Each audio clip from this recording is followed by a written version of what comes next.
All right, what is up, everybody? My name is Dave, and as with me, as always, of course, is Gene. Yo. And welcome back to What Is This Podcast, where we try to figure out what this podcast is, I guess. Still trying to figure it all out. So what's up, Gene? What's going on? Same old, same old. What about yourself, my man? Same. Just same old bullshit. Yeah. Just So what's living up, that man? pandemic life. You want to do some housekeeping? Yeah. So yeah, what's up? What are you? Well, we got the first episode.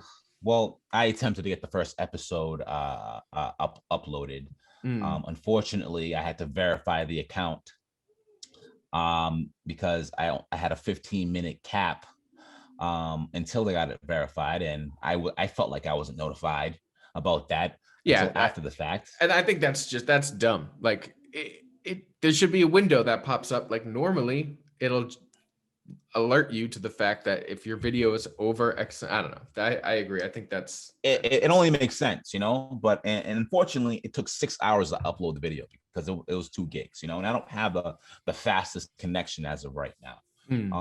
So that's basically a day wasted, but you live and you learn, right? Right. Moving forward. And that's, another thing that this is all about, learning the process.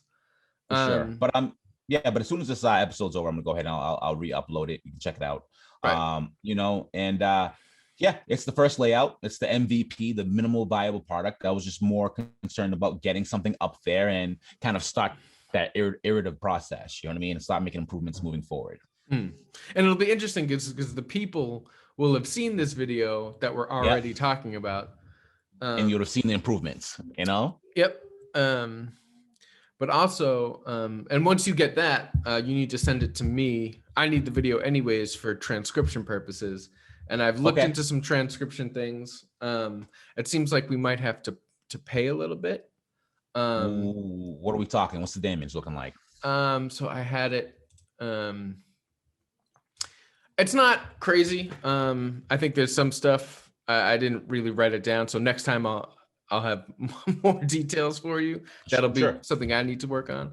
But it seemed like there wasn't really a free, an option that was free that would have been as good as I would like it. It was like, like if we have to do that, it would be like 85% accurate. Which is fine. And then fine. a lot of it, like if it's people, if it's not a program, then they charge by the hour. I mean, isn't it a lot easier just have some machine do it? Yeah. But what I'm saying is like there are options. We have a few options out there. So we'll look into that, and we might not even be quite there yet, but that's definitely something I want to eventually get going and get that implemented into the podcast. It's just a nice other avenue to have. For sure. Yeah. And then I'll get the show notes going once that's all set. Okay. Well, once the video is up and everything, I'll have the show notes ready for that. And and also I think the next steps are the obvious steps would be to get it onto Apple and Spotify and get that process going. Yes. You had mentioned you still have that BeanPod account, so hopefully we'll be able to just create a new channel, I guess. Yeah. I'll look into that when we're done with this. Because I haven't even logged into that thing from the old thing. So I'm wondering if we can. I think I did set up the account where you could have multiple shows. Sure. So it'll just be another show on that account. Either way, we'll figure it out. Right. And that's an easy process. So that'll be good. Cool. So there's that. Anything else? I think that is for me. I mean, we also have to work on me switching rooms. Yeah, for the lighting back here. Yeah, and we got to get you a better light situation. Right. So that'll be good. And I'm sure you can find something cheap on Amazon. Oh yeah, I'm sure there's when YouTubers start out, they're not buying the most expensive lights. Yeah. So, and it's just it's important just to get the process going. 100%. 100%. All right, so we good on housekeeping for this week? We good with the scrummage? Yeah, I'm good to go, man. Let's get this party started. All right, so today we were thinking about just talking about podcasts, in general, and sort of how podcasts have affected our lives and maybe what made us want to do a podcast, I guess. Sure. And then just, podcasts in general. So in your life, Gene, like what do podcasts, when did you really start listening to podcasts? What is your history with the world of podcasting? Well, I don't remember like the very first podcast I've ever seen, but if it was my guest, I think Joe was definitely the very first podcast, and I'm talking about like early Joe Rogan when he was still like touching on like fringe topics. Right, back when he believed that the moon landing was fake. Yeah, and in Sasquatch and all of that, he's when you think about it, he's come a long, long way. It's cool because when you think about it, like you've kind of seen a good portion of his life, you've kind of seen his growth as an individual, as a thinker, and he's grown significantly. I mean, there's very few people on this planet, outside of politics and whatever gender intentions people may think he has. He's a great conversationalist, and he's had historical conversations that will be talked about for decades to come. Yeah, I agree. He's one of the premier dudes. What about yourself? So for me, the first podcast I ever listened to was way back, and I think 2006. Okay. So like in the very infancy of podcasting. Sure. And it was the bass player for Blink 182. Okay. Had a podcast called Hi, My Name is Mark. And I used to listen to him. This was back when, podcasting, when it was something you listened to on your iPod, your podcast. Wow. And I would listen to them on a drive out to Amherst when I would go see either my friends or this girl I was seeing at the time. And that killed the time out there if I wasn't listening to music. But then after that, I didn't listen to anything. I sort of stopped listening to that. And then I got back into it with Mark Maron, who I still listen to this day, and very much in the same vein as Rogan. I think Mark Maron is one of the great conversationalists of our time and has had some of the most, like, he interviewed Obama. He's the only podcaster that interviewed up at the time sitting president. Wow. Yeah, and like Maron, it's been great because again, it's like he's very personal with his audience, and you've just seen him grow. It's very much like Rogan and Maron. They're like the two biggest of the original. And like Adam Carolla was one of the original. I never really listened to Adam Carolla. Neither have I. But yeah, it's just sort of interesting how we've gone on this journey with these people. Through their conversations with different people, and it's just an interesting journey that we've taken. And then outside of that, I listened to like Chris Hardwick back in the day. Not so much. I haven't listened to Chris Hardwick since he had some personal shit go on, and I just sort of stopped listening. It happens. But that was the Nerdist podcast, and I listened to the standard ones and all that. But I listened to a lot of comedy podcasts too. Me too. Yes, but I'd say like the one that really got me in was Maron. That's what really got me into listening to podcasts on a daily basis. I mean, it's been insane to kind of see, the kind of cultural impact that podcasts have had like over the years, or has had over the years. I mean, because back in the day, it was just kind of like a thing. It was just like an extra thing that was kind of new. It was kind of cool. that you would listen to. It wasn't something that had like a lot of industry behind it. Like most of the kind of ecosystem was just made up of hobbyists that just enjoyed doing it. And you kind of had an audience that kind of like this new form of media, and it was at its infancy, but to now kind of seeing it like overtake media in general. Yeah, it's a major industry. And I feel like there are a lot of reasons for that, because I kind of feel like despite recent history, I feel like society has become more sophisticated, and in turn the conversations have become more sophisticated, and the traditional talking points and 60-second sound bites just no longer cut it anymore, and people are looking for more nuanced conversation. Yeah, absolutely. And it's like, and it's not something you can get on radio, which is the only analog to really, like, it allows you a freedom that you don't get, like, on Sirius radio and stuff, but not everybody pays for that. And like I think another big thing about most podcasts is that it's free. It's just free to consume anywhere, and it's unfiltered. And, whereas like with Sirius, which is, you can say whatever you want on Sirius Radio, but I have to pay a subscription for that I don't really want to pay. Sure. So it's unfiltered in sort of the same way, but it's not free. And exactly.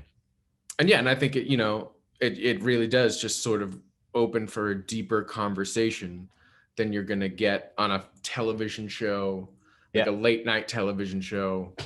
Yeah. Or something like that. Now, what I think it's interesting, speaking of the evolution, like I remember Amy Schumer was on a podcast, Doug Loves Movies, and she made she was joking around about how she hates doing people's podcasts. Like, no, I'm not going to do your stupid podcast in your basement. And how it's gone, like, because that's really, like you said, like at first it was like hobbyists, and like, it wasn't, people weren't really in studios all the time making podcasts. They were just sort of doing it wherever they were, and that's what they're still doing, obviously. Like I'm in my child's bedroom. Sure. But how it's gone from just sort of like this annoying thing where, and like I got where she was coming from. Like it's sort of like at that time podcasts weren't as legitimate as they are now, and it was sort of just like, oh, I'm not going to go do your stupid comedy podcast for half an hour for your like 10 listeners. Yeah. And now it is this completely different thing, but also just the evolution from a purely audio product to now, and Rogan is 100%, I think, the biggest reason for this. Standard. Yeah, he's the standard. Is for it's for video as well as audio. It's watching it on YouTube. Sure. And I think, like that's he really popularized that avenue of it. And I think it's the interesting thing about like Rogan and Maron is that up until a few years ago, it's funny that I would say Maron was the gold standard of podcasting. Okay. And then at a certain point, Rogan, like if you would go to the iTunes top podcasts in say 2012, Maron would have been number one a lot of the times. Yeah. And I'm just throwing that number out. It's just like, 10 years ago. Yeah. And now within the last 6 or so years, Rogan has completely dominated the landscape. Like that Rogan deal with Spotify is insane. Yeah. It makes sense. No, it's great. Like I'm saying it's like, that's amazing for the world of just like that legitimizes podcasts so much. 100%. And sure, I guess there's been like censorship issues or whatever, and that's more like a political thing. But the fact that Rogan, like that is such a testament to the work and the shit he has put into his product and everything, that he could get a deal like that from Spotify. Hey, let me ask you this. Why do you think Joe got so popular over the years? I think there's a lot of reasons. I think that's a very nuanced thing. I think if you had to pick one reason, the top reason why you believe it got so popular, What would that be? I think controversy has a little bit to do with it. Okay. And not bad controversy, but the fact that he'll talk to anybody. Yep. You know what I mean? Like he'll have like there's this guy, David Pakman, who is a liberal. I don't even know, but he's like sort of a leftist, more socialist sort of YouTube talking head one week. Yep. And then the next week he'll have Ben Shapiro, who is the exact opposite of that. He'll have comedians on all the time, which are some of my favorites. Yeah. And he'll have actors, he'll have musicians, he'll have Bernie Sanders. So variety. He'll have, he has an insane variety. Yeah. And he'll have kind of like it's formless in a way. Yeah. And he has, he has long conversations with people. Where like, it's kind of for us to do that on like, like a 3-hour podcast. Sure, exactly. It's not like, whereas like Marin usually keeps it within like an hour. It's just like an interview with a person. And then it's out, and Chris Hardwick was kind of the same. It was like no longer than maybe a couple of hours. Whereas Joe Rogan, that's his day. Yeah. Is doing that podcast. Yep. And then, you can't say that the rise of MMA in the last 20 years, especially in the last 15 decade, like 15 years, has 5, really, 6, really, has really like, because he's a commentator for the UFC, and then he's also, and so that brings in, it's just, Rogan is a very exposed person at the same time. Like you see him in these different avenues. So I think it's just that he has these, like you said, personal, unfiltered conversations. So yeah, I'd say it's a lot. And the controversy is just that he's controversial because he will have anybody on his podcast to get as many different points of view into the world as possible. And he's gotten a lot of shit for that. In terms of, but anybody of that stature is going to get shit regardless. You know what I mean? No, absolutely. Like it's inevitable. You just got to kind of take it on the chin, and I think that's where it's important to kind of really have your values in place. Mm-hmm. So whenever you're kind of confronted with this, you can just brush it off, because it's like, what, I stand by this. Right. And just a small tangent, but like in terms of that controversy, like I get sort of the argument of not giving, like there's certain people that you don't want to give a voice to. Sure. Yeah. They're like hardcore asshole racists people, but he's never really had, like, you could say some of those people might be like that, but they don't really look at the context. Like when he had Ben Shapiro on, he would argue with Ben Shapiro on points. And I think a lot of people that are really complaining about him having these guests on is they think that he's having these guests on and he's not challenging things that these guests say. And I don't agree with that. Like I see him constantly like challenging things that people say, no matter what their background is, on his podcast. And I think some of that controversy is sort of unfair because it's not, they just see the name of who is on the show.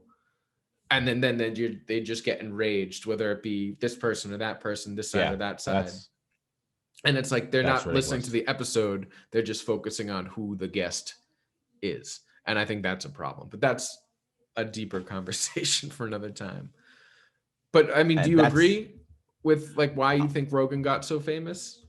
Not necessarily. If I were to pick, it's like you said, it's complicated. There are a number of reasons that, but there are factors, and then a lot of it has to do with timing. Yeah. A lot of it has to do with the fact that he's been doing it for a long time. It took 5 years before he made $1 on that podcast. You know what I mean? So he, that's a testament to, just kind of sticking to it and seeing it through. You know what I mean? Mm-hmm. And he did just that.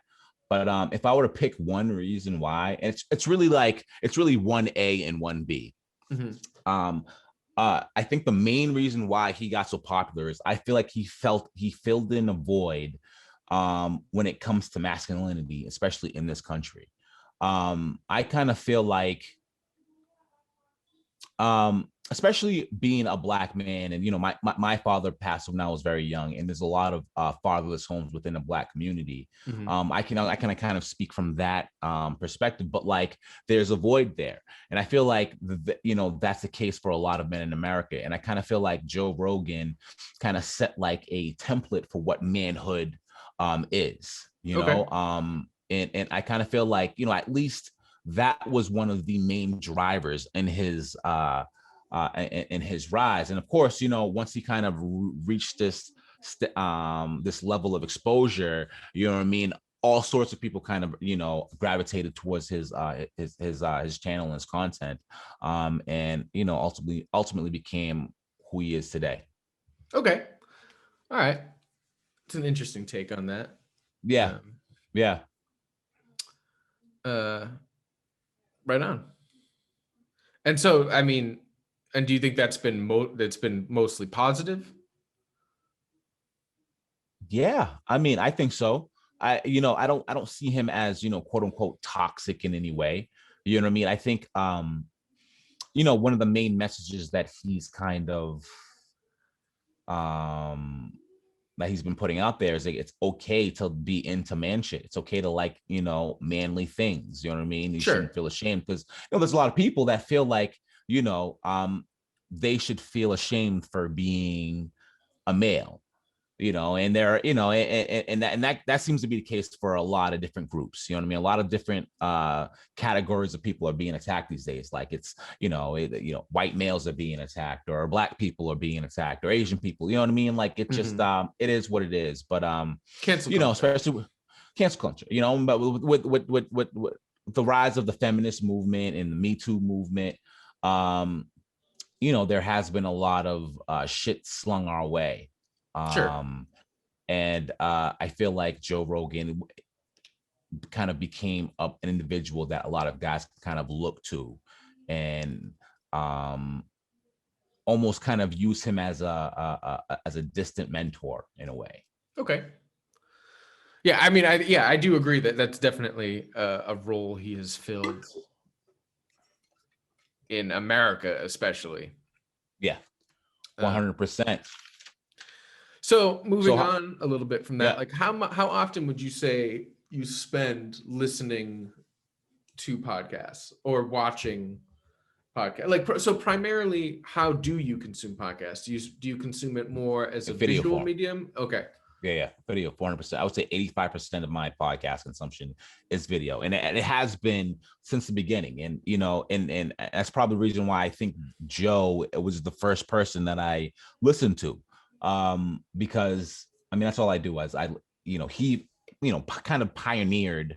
I wouldn't say pioneered the video podcast, but like he's kind of the person that was one of the first people to do it and do it consistently. And yeah, it's just kind of the way that I consume it. But like I'll listen to like a podcast if I'm going on a long trip or something, or if I come across a podcast that doesn't have a a YouTube channel, but like that has really good content.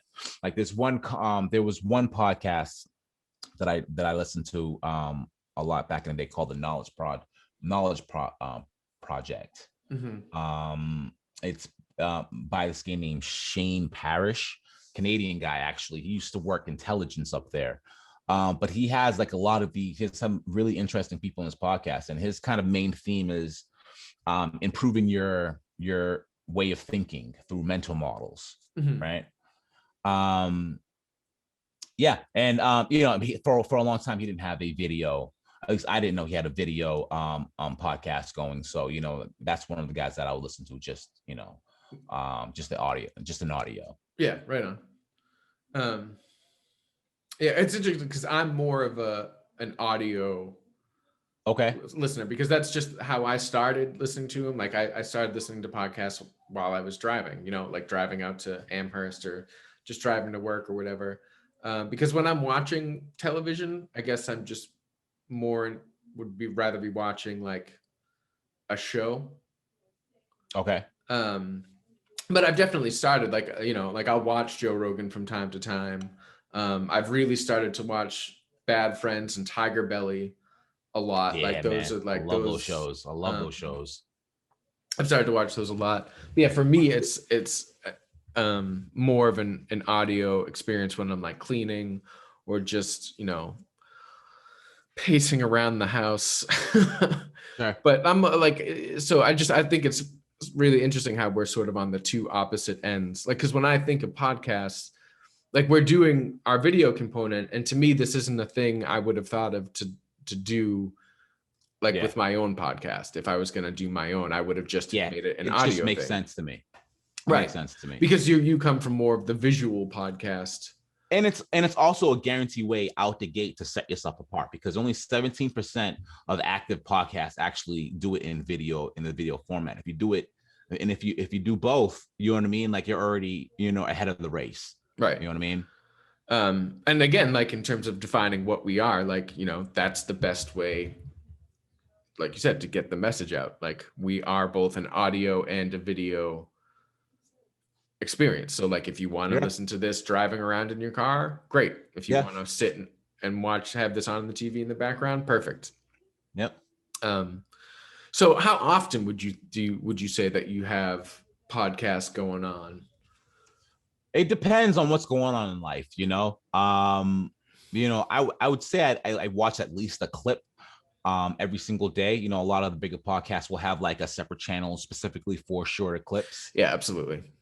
You know, so I would say I consume at least one video a day. But I mean, it's my main form of media, right? I mean, I don't watch the news. You know, it's the main way that I, you know, get my news in a way, and my entertainment overall. You know what I mean? Because I'm working on a lot of different projects. I don't really have time to like watch shows or get into any of that. But like, you know, when I decompress, I'm usually either throwing on like basketball highlights, or you know, I'll put on a podcast, or you know, a clip of a podcast.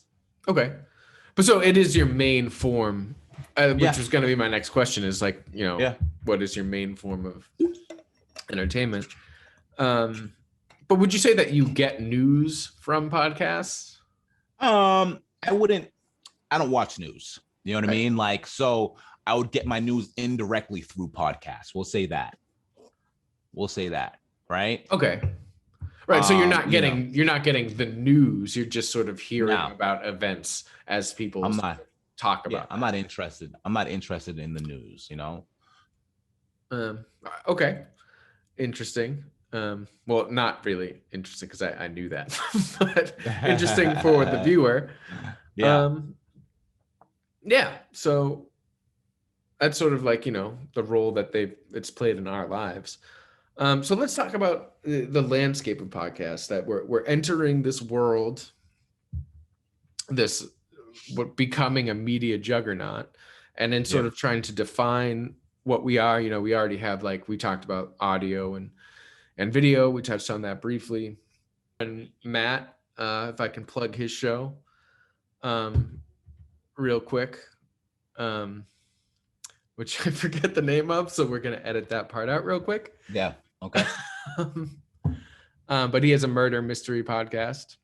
Okay. So let's talk a little bit about the landscape of podcasts. And sort of what they are, you know, the different varieties, and you know, it is, I think, a pretty saturated thing, or it's becoming sort of very saturated. You know, like I know people, like my friend Matt does a podcast with his wife. It's called Till Death Do Us Podcast. Marriage, Murder, and the Murrays. And it's an interesting podcast where they talk about, you know, informative murder porn, like Dateline type shit. But then they also talk about marriage and give marriage advice and stuff like that. Cool. So that's like an interesting podcast that sort of like takes two things and puts them together. But other than that, like, you have a lot of, like, you know, I know other people that do podcasts. Like, there's a lot of just general, like, there's tons of comedy podcasts and movie podcasts, and you know, it's very saturated. And I think we were talking at one time, and you were saying how on Apple there's what was the stat as of December? if I recall correctly, as of December 2020, there were 1.6 or 7, or even maybe 9 million podcasts on the Apple platform, with just under a million that are active, meaning that they release at least one show a month. And that's just a stark difference from a couple of years before, where there was only 500,000 plus on the platform altogether, right? So there's been like a huge like rise in the number of podcasts in the past couple of years. And one of the big reasons is because there is very low barrier to entry, right? You only need a few pieces of gear and you can get, your show up and running. Right. Like I have this sort of crappy USB mic in my laptop, and that's all you need for right now, but right. Over time, as we improve and we get better, the quality will get better, Exactly.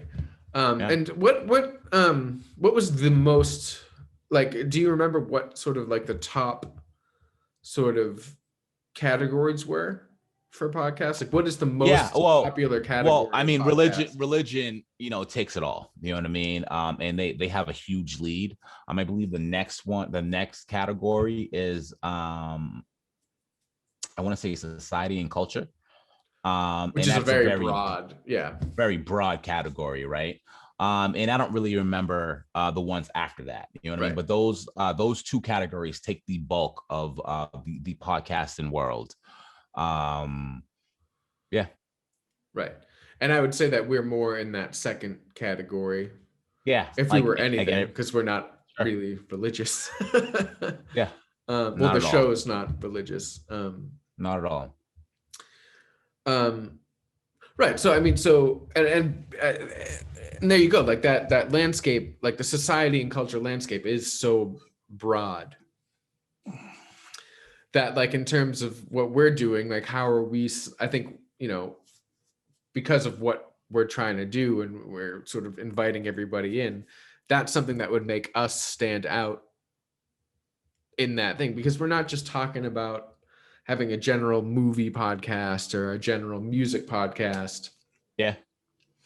And I think today, because the landscape is the way it is, and there's just a lot of general podcasts, it is sort of hard for people to get their voice out there. You know what I mean? Like, it's sort of just like you need to be in a sea of, millions of voices, or like, how do you really stand out? Yes and no. Well, I mean, if you're just, casting a wide net, then you're obviously going to have a very hard time kind of building an audience. But like, if you kind of know who you are, what your show is about, and the type of people that might be into the content that you're producing, you can actually actively go out and seek these people and figure out ways to kind of catch their attention. You know what I'm saying? Because at the end of the day, even with all the technological advances that we're kind of undergoing right now, the best form of marketing is word of mouth. Right. If Absolutely. You have good quality, you can get a few people to just listen, to hear you out. If it's good enough, you know what I mean, and you do it long enough, you'll start catching some traction.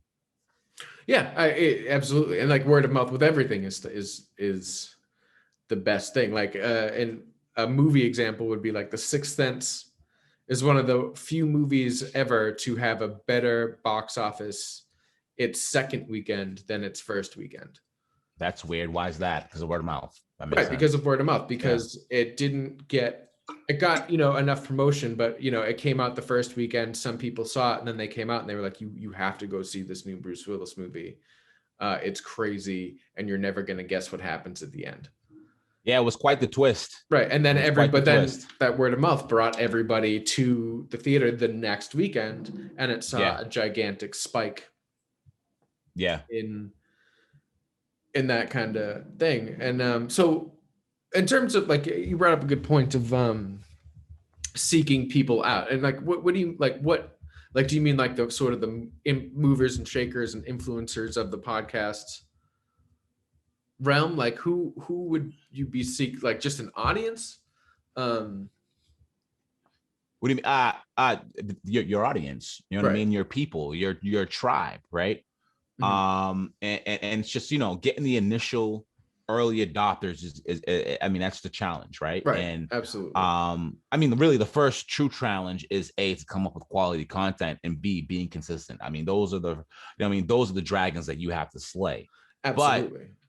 But from there, you know what I'm saying, just kind of getting, a good amount of people to just hear you out early on. And it'll just kind of grow from there gradually as you consistently put out quality content. Yeah. Grassroots growing your. That's it. And what would you say? Like, I would say that one of the best places to sort of try to build an audience and to get in good with would be like the Reddit community. Like, if you get your own subreddit going, and like, because in my mind, like, that's like, you can have your own website and like a message board on your website, whatever, but that's going to take like, whatever. Like, so like I would feel like setting up a subreddit is probably one of the best things you could do for yourself as a growing media entity. Sure. And sort of cultivating that culture. Yeah. You know what I mean? And also taking part in other subreddits and you know what I mean, participating in their communities and being genuine. The thing about Reddit is that they are quick to sniff you out if you're not genuine and sincere. If you're just on there spamming shit, you will be called out on it and you will be shunned. So you got to kind of figure out a way how to ingratiate yourself within these communities, so you can get that 10 seconds of their attention to see whether or not they may be interested in what you got. Right, absolutely. And that's the thing. It's like I've always sort of struggled with, like, whenever I would do something like this in the past, like how to promote the podcast without sort of like if I'm spamming my Facebook page, like, it's just like people are just going to get annoyed with seeing that thing pop up every now and again. But if you only do it like once or twice, it's like, are people going to notice? So it's like, I think it's, when it comes to something like this, I think it's a really fine line. It's a weird balance. Right. And it's like, you make one wrong move and you're just in the land of annoying people with trying to get them to listen to your podcast, or pissing off a Reddit community. But so I'm not super familiar with TikTok, and especially with like podcast promotion on TikTok. And that's something that you and I have talked about, and you have a lot more knowledge about than me. So like, what does promoting a podcast on TikTok, with your knowledge as of right now, which is probably something we'll come back, I think all of this will come back to in a later sort of report card type episode. What is promoting a podcast look like on TikTok? It's just little clips of of your best moments of the podcast, because you only have up to a minute to record or upload a video, so you can maybe put in some like effects, or do something that's a little different than the original recording of that portion of the podcast.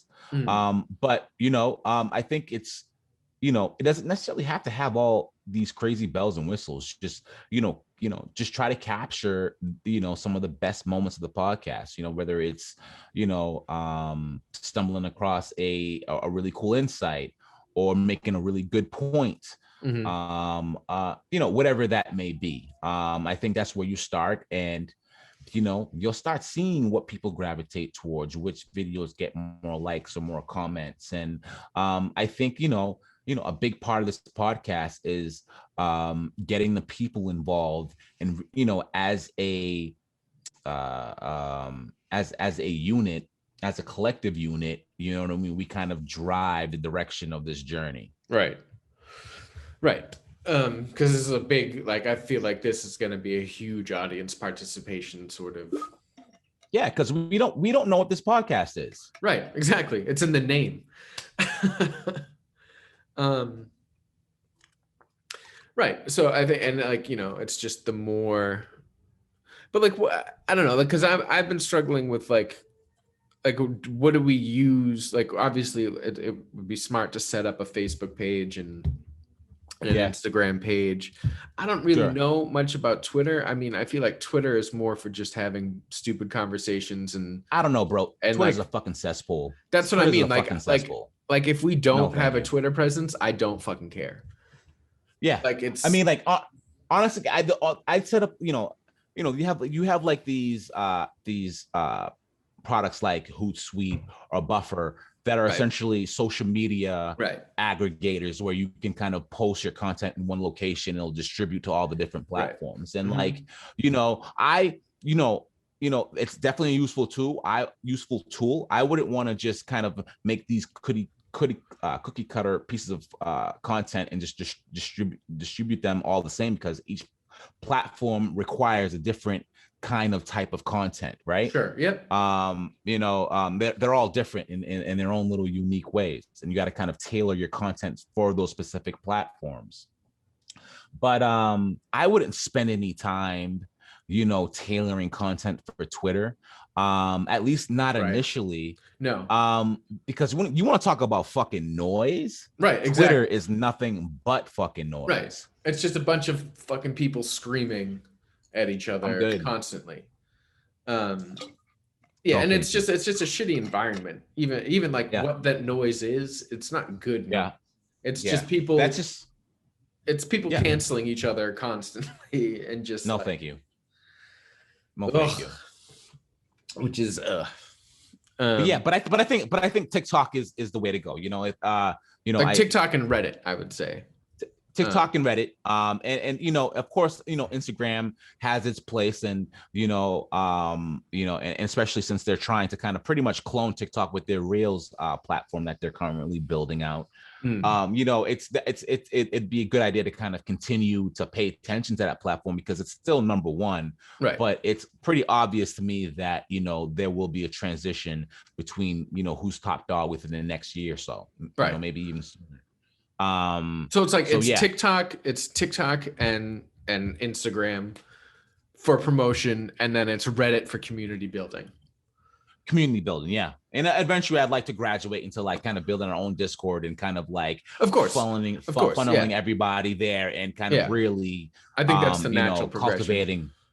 Cultivating that audience, And I would say also like the only good thing about Facebook, because some of the podcasts I listen to, like there's this one podcast I listen to called Junk Food Cinema, and and on their Patreon, if you subscribe to a certain tier, which I subscribe to, you get access to a private Facebook group. Okay. And that Facebook group is like, it's a great community of, like-minded people. And it's, that's like, it's another sort of like, there's not really a Reddit for them. It's a Facebook page. Yeah.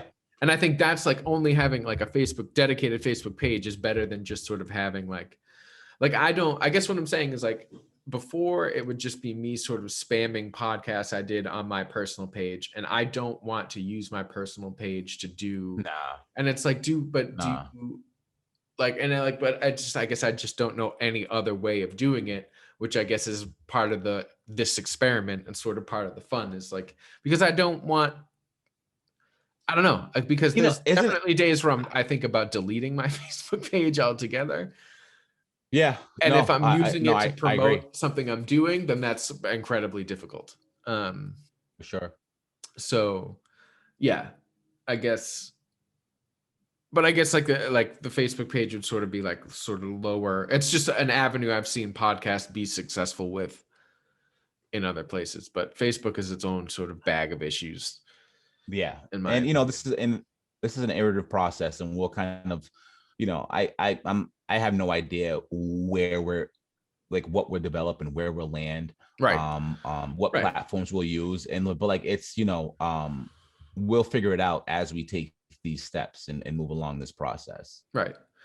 So moving on a little bit from that, so we listen to a lot of podcasts, as we've stated.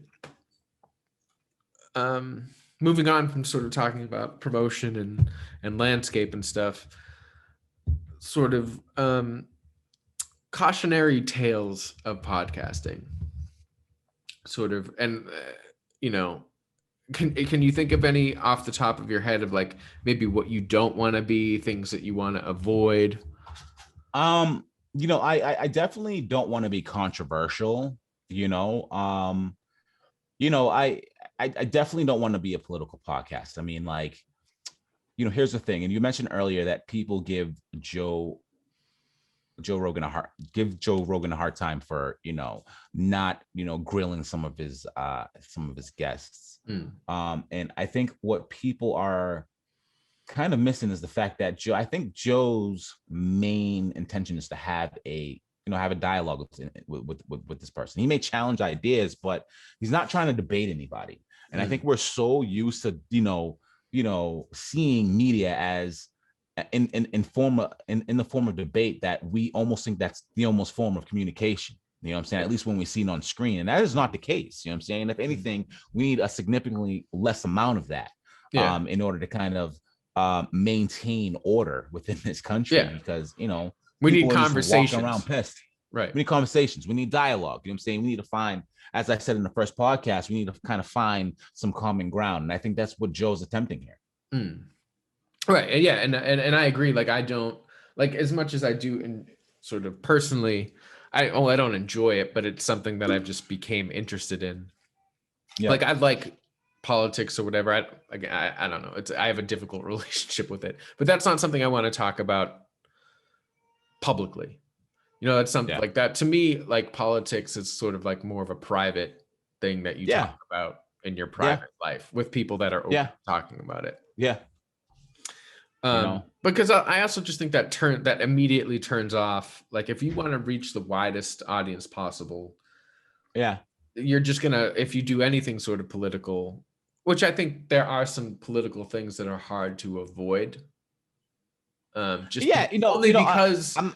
Because we have become such a politicized place. It's sort of like there's going to be some sort of opinion that may seem political, but isn't. So I'm just saying, like, at the end of the day, like, as far away as we can get from doing that, the better. But it's something that can be hard to fall into from time to time.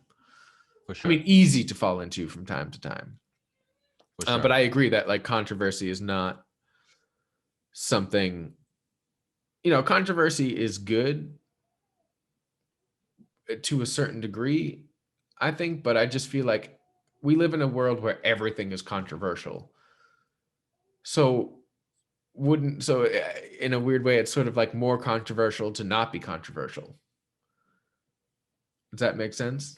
Like, to just sort of in a way do something that, like, I just want this to be something that everybody can listen to whenever they want to listen to it.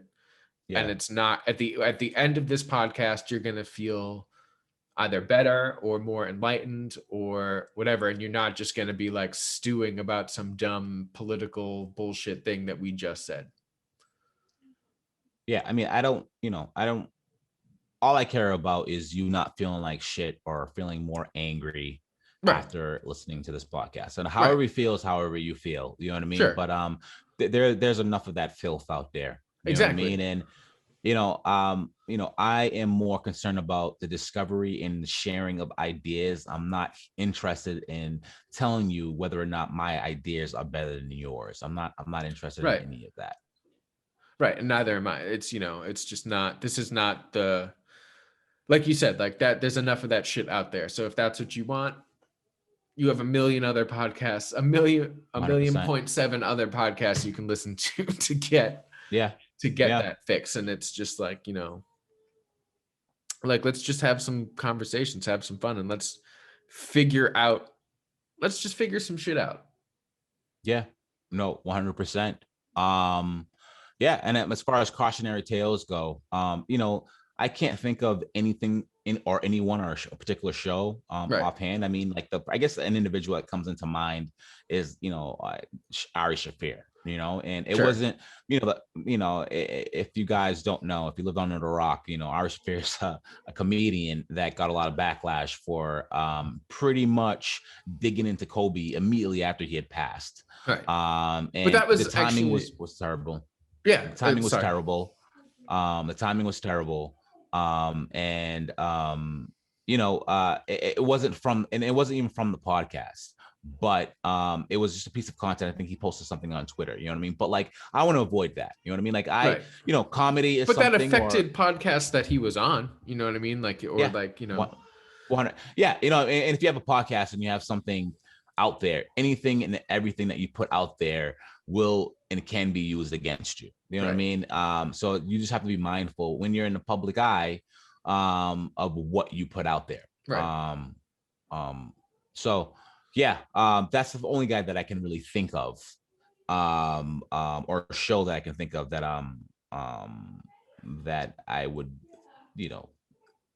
think of as a cautionary tale. Right. And I would say, I mentioned it before, but like Chris Hardwick, who, he created Nerdist, and he had this show called At Midnight on Comedy Central, and he's a stand-up, and his podcast, which is one of the bigger podcasts back in the day.